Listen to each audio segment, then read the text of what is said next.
Programang ito ay rated SPG.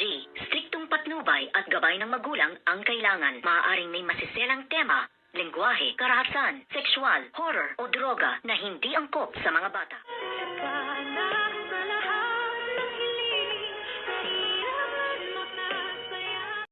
Good morning and welcome sa aking munting channel. At eto na nga ang nakakagulat dito nga sa mga narinig at nalaman nga ni Don Pepe na ito palang si Doc Carlos Binides ang tunay na ama nito ngang bruhang si Zoe. At laking gulat niya at hindi niya sukat akalain na yun palang best friend at kaibigan nga ng kanyang anak na si Doc Carlos Binides ay siya pala ang tumuhog dito nga kaya Demonyitang Moira, kaya nagkaroon sila ng anak. At dito naman ay na kunwari ay hindi nga alam o walang kaalam-alam itong ang si Don Pepe na alam niya na pala ang buong katotohanan kung sino ang tatay nga nitong si bruhang si Zoe.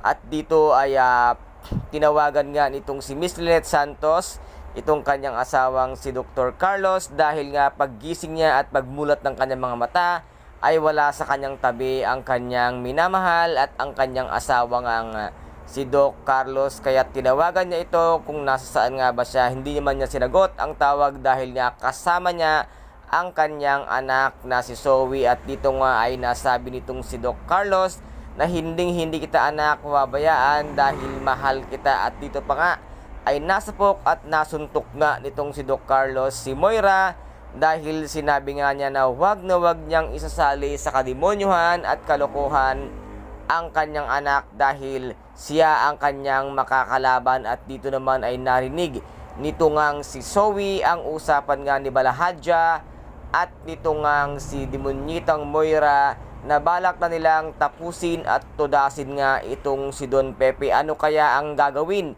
nitong si Zoe para matulungan at mailigtas niya ang kanyang tinuturing na lolo na kahit naman papano ay meron siyang mabuting puso itong si Zoe. Sana nga Zoe, tulungan mong makatakas si Don Pepe para naman maibsan ang galit sa inyong mag-ina at nang hindi ka madamay sa lahat ng anuman kalokohan na pinaggagawa ng iyong mami Moira. At baka sakaling magbago pa ang isip nga nitong si Don Pepe na hindi niya sabihin or ilihim na rin niya ang katotohanan kung ano ang iyong pagkatao.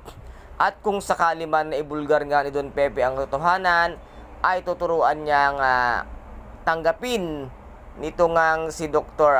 RJ ang katotohanan na ikaw ay hindi ka tunay na tanyag at si Doc Carlos ang iyong ama. Sana gawin mo ang tama at nararapat. At dito nga ay naisipan nga nitong si Zoe na bigyan nga ng pang-injection itong si Don Pepe na pag siya ay papatayin na, i-inject niya at mawalan sila ng malay temporarily. Ito ang ginawang tulong nga ni Zoe. At ito po ang ating pakaabangan mamaya dito nga sa Abot Kamay na pangarap na kung saan ay napaka-intense at napaka-ganda ng bawat kaganapan dito. At kung nagustuhan po ninyo ang aking video for today, paki-subscribe na lamang po ng aking channel, paki-like and share para maging update kayo sa lahat ng gagawin kong video. Maraming salamat po. Ingat, God bless and bye-bye!